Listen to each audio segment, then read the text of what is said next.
प्यारे बच्चों, हम एटॉमिक रेडियस को डिस्कस कर रहे हैं और आज का ये वीडियो लेक्चर एटॉमिक रेडियस का पार्ट 2 है।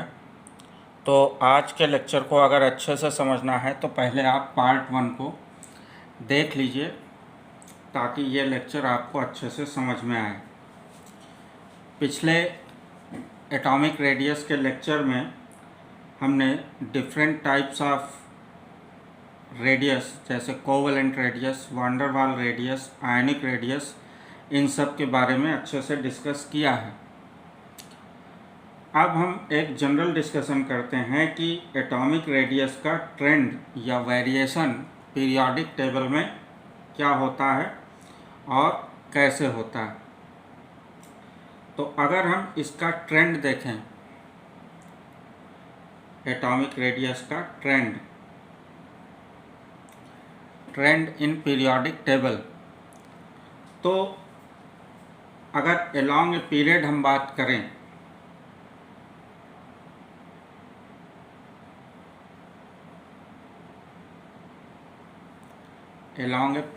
अगर हम बात करें तो देखिए, मैं फिर से आपसे रिक्वेस्ट करूंगा कि पीरियोडिक टेबल का जब तक डिस्कशन चल रहा है या जब हम इनऑर्गेनिक केमिस्ट्री भी डिस्कस करेंगे तो आप अपने आसपास एक पीरियोडिक टेबल आपकी बुक में बनी होगी उसको खोल करके रखें तो आपको अच्छे से समझ में आएगा। आपकी जो भी केमिस्ट्री की बुक है उसमें आप देखेंगे कि कहीं शुरुआत में या आखिर में या कहीं बीच में आपको एक पीरियोडिक टेबल बनी दिखेगी। उस टेबल को आप खोल लें ताकि आप अच्छे से इसको समझ पाएँ। देखिए, जब किसी पीरियड में आप लेफ़्ट टू राइट मूव करते हैं, ऐसे लेफ़्ट टू राइट किसी भी पीरियड में आप मूव करेंगे तो आप पाते हैं कि एक पीरियड में लेफ़्ट टू राइट मूव करने पर नंबर ऑफ़ सेल्स आपके सेम रहते हैं। क्या होता है? नंबर ऑफ़ सेल्स सेम रहते हैं। नंबर ऑफ़ सेल्स सेम, लेकिन लेफ़्ट टू राइट मूव करने में आपका न्यूक्लियर चार्ज यानी कि एटॉमिक नंबर बढ़ता जाता है। क्या होता है? न्यूक्लियर चार्ज आपका बढ़ता जाता है। अब जब न्यूक्लियर चार्ज बढ़ेगा तो इसका मतलब ये है कि न्यूक्लियस आउटर मोस्ट इलेक्ट्रॉन को अपनी तरफ ज़्यादा तेज़ी से, ज़्यादा ताकत से खींचेगा और उसका मतलब ये हुआ कि आपका जो एटॉमिक रेडियस है वो डाउन होगी। यानी एक पीरियड में जनरली जब आप लेफ़्ट टू राइट मूव करेंगे तो एटॉमिक रेडियस आपका डाउन होगा। ठीक। अब आइए दूसरा पॉइंट कि अगर किसी ग्रुप में हम डिस्कस करना चाहते हैं डाउन द ग्रुप, हम ट्रेंड देखना चाहें एटॉमिक रेडियस का, तो डाउन द ग्रुप, देखिए किसी भी ग्रुप को आप ले लीजिए पीरियोडिक टेबल में जो आपके सामने खोल के आपने रखी है, उस किसी भी ग्रुप में आप ऊपर से नीचे जाएंगे तो आप उसका इलेक्ट्रॉनिक कॉन्फ़िगरेशन अगर देखेंगे तो आप पाएंगे कि नंबर ऑफ़ सेल्स बहुत तेज़ी से बढ़ रहे हैं। यानी डाउन द ग्रुप आपका क्या होता है? नंबर ऑफ़ सेल्स बहुत तेज़ी से बढ़ते हैं और जब नंबर ऑफ़ सेल्स बढ़ेंगे तो बट ऑब्वियस है कि आपका एटॉमिक रेडियस भी बढ़ जाएगा। ठीक। लेकिन ये हमेशा ऐसा हो ऐसा नहीं, ये एक जनरलाइज्ड अप्रोच है। इसके बहुत सारे एक्सेप्शन हैं जिनसे आपकी पीरियोडिक टेबल भरी हुई है। जैसे पहला ही आप देखिए, अब हम एक्सेप्शंस को डिस्कस करते हैं कि ये ऊपर जो हमने जनरल ट्रेंड डिस्कस किया है इसके एक्सेप्शंस क्या क्या हैं पीरियोडिक टेबल में।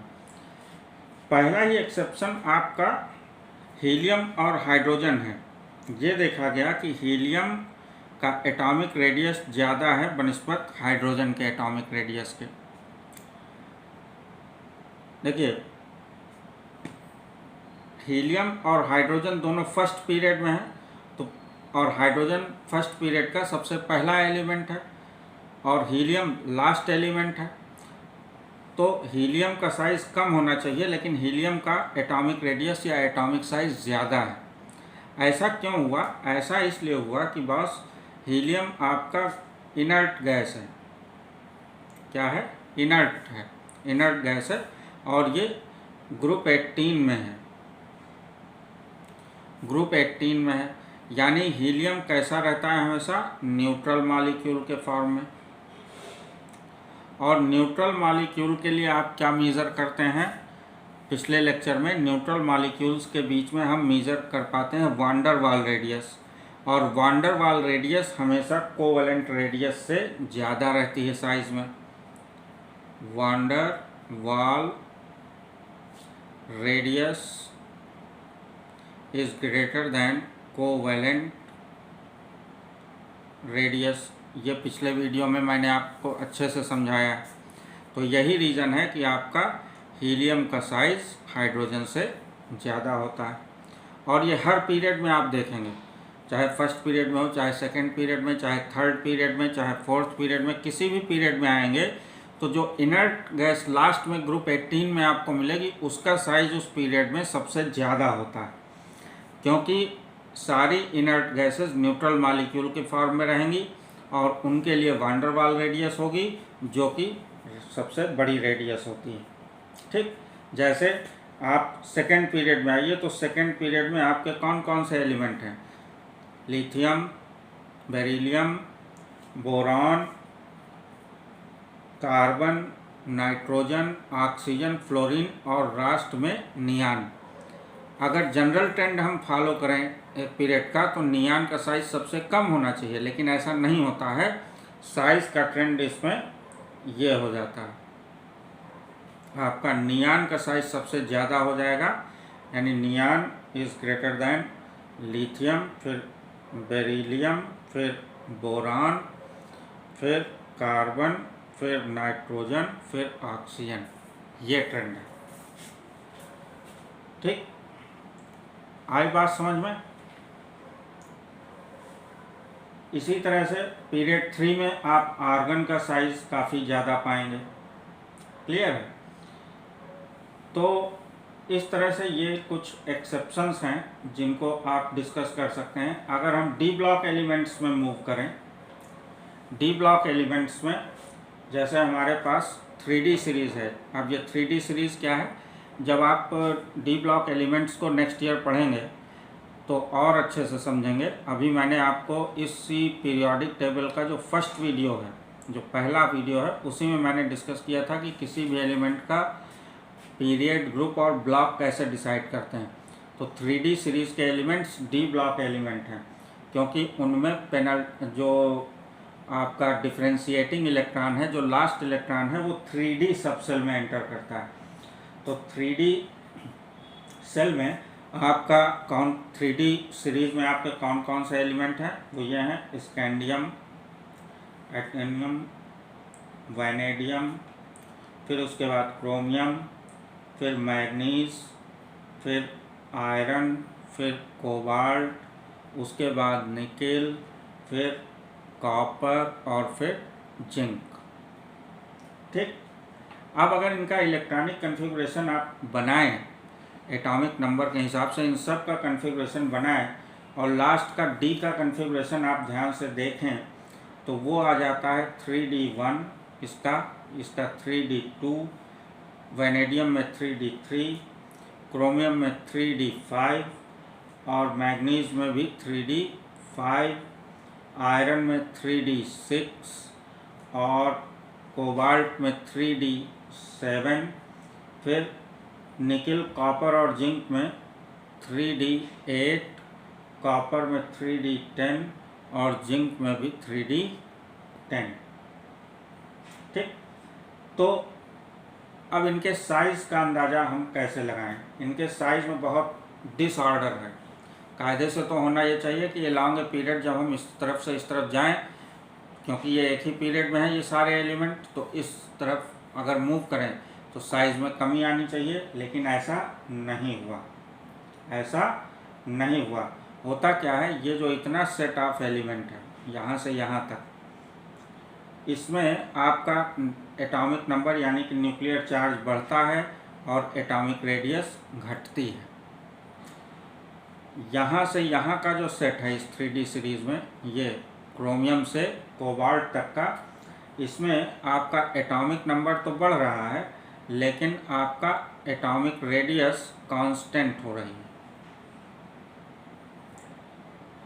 जो यहाँ से यहाँ का ये 3 एलिमेंट्स का सेट है निकल, कॉपर और जिंक का, इसमें आपका न्यूक्लियर चार्ज तो बढ़ रहा है लेकिन साथ में एटॉमिक रेडियस भी बढ़ रही है। क्या हो रहा है? एटॉमिक रेडियस भी बढ़ रही है। अब ये चीज़ क्यों हो रही है? जब अगर न्यूक्लियर चार्ज बढ़ रहा है तो एटॉमिक रेडियस में कमी आनी चाहिए।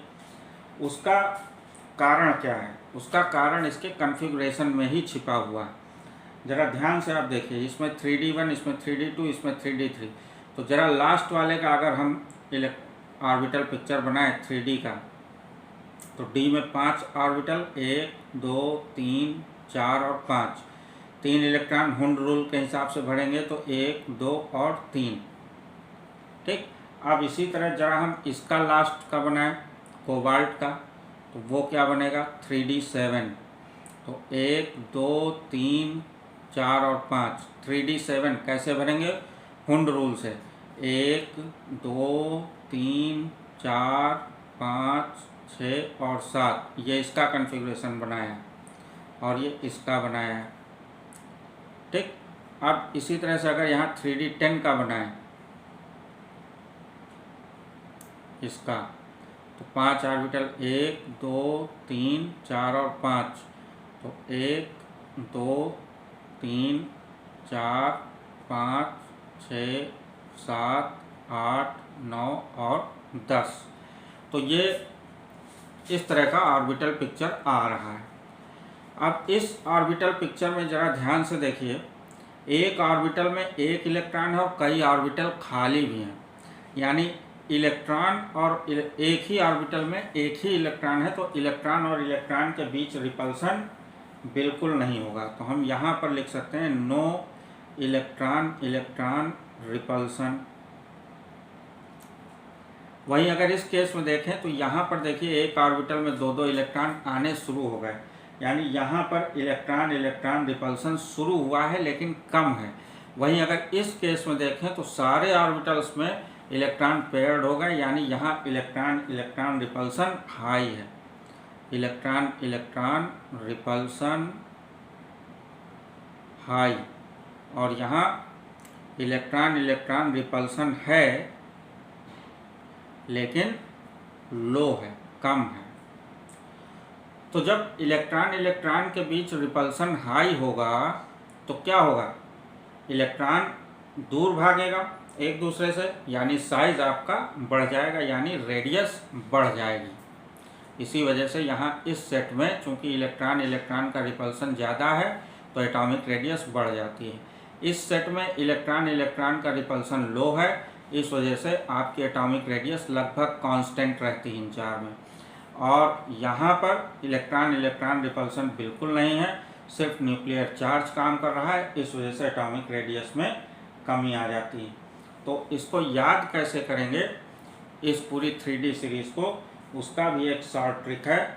इसका साइज़ का ऑर्डर याद करने का, उस ट्रिक को आप समझिए कैसे बनाएंगे। SC greater than Ti greater than zinc greater than vanadium, then उसके बाद क्रोमियम, उसके बराबर मैग्नीज, उसके बराबर आपका आयरन, फिर बराबर में कॉपर, और फिर कोबाल्ट, और फिर निकेल। कैसे याद करेंगे उसको? देखिए SCTI से बन गया स्कूटी। क्या बन गया? स्कूटी। और जिन जेडन स्कूटी, जिन वी से वैसे, और ये इतने चार को याद रख लीजिए। Chrome Cr Mn Fe Cu ये सब क्या हैं? बराबर हैं। और यहाँ ये CO और Ni कोई नहीं। तो इसको ऐसे शॉर्ट ट्रिक से याद कर सकते हैं, स्कूटी जिन वैसे बराबर कोई नहीं। बात समझ में आई? तो इस तरह से आप एटॉमिक रेडियस का थोड़ा सा अंदाज़ा लगा सकते हैं। अब एग्ज़ाम में कई बार क्वेश्चंस आते हैं जिनमें आपको डिफरेंट डिफरेंट आयंस का एटॉमिक रेडियस का ऑर्डर बताना रहता है। क्या बताना रहता है? एटॉमिक रेडियस का ऑर्डर बताना रहता है। तो इन क्वेश्चंस को कैसे अप्रोच करेंगे? उन क्वेश्चंस को अप्रोच करने के लिए देखिए, एक थंब रूल आप याद रखिए। वो थंब रूल है आपका Z बाई ई रेशियो। कौन सा ratio? Z by E ratio. Z by E ratio जिसका ज़्यादा होगा उसका साइज कम होगा, और जिसका ये Z बाई ई रेशियो कम होगा उसका एटॉमिक रेडियस या एटॉमिक साइज ज़्यादा होगा। यानी जितना कम Z बाई ई उतना ज़्यादा आपका साइज। जैसे फॉर एग्ज़ाम्पल, एक बार प्रीवियस ईयर क्वेश्चंस में आपका नीट में आया हुआ है ये कि Cl माइनस और Fe2 पॉजिटिव, इनका साइज़ का ऑर्डर आपको बताना है। तो देखिए, यहाँ क्लोरीन का एटॉमिक नंबर 17, ये Cl माइनस इसका भी एटॉमिक नंबर 17, और आयरन इसका एटॉमिक नंबर 26।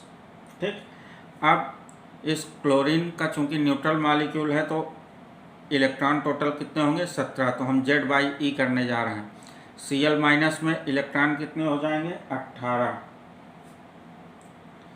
ठीक, और Fe2 पॉजिटिव में इलेक्ट्रॉन कितने हो जाएंगे? न्यूट्रल आयरन होता तो उसमें 26 इलेक्ट्रॉन होते, लेकिन ये Fe2 पॉजिटिव है, यानी न्यूट्रल एटम से इसके 2 इलेक्ट्रॉन निकल गए, तो 26 में से 2 इलेक्ट्रॉन निकल गए बटा 24।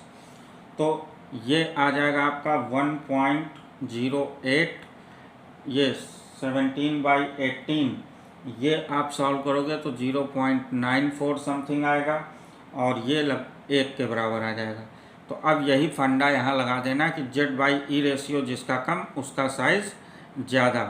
तो Z बाई ई रेशियो सबसे कम किसका है? Cl माइनस का, यानी Cl माइनस का साइज़ सबसे ज़्यादा हो जाएगा। Cl minus greater than.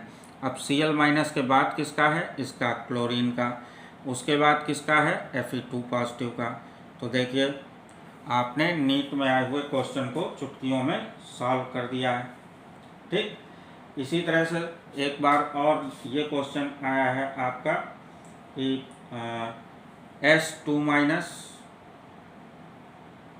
Cl minus K positive और Ca2 पॉजिटिव।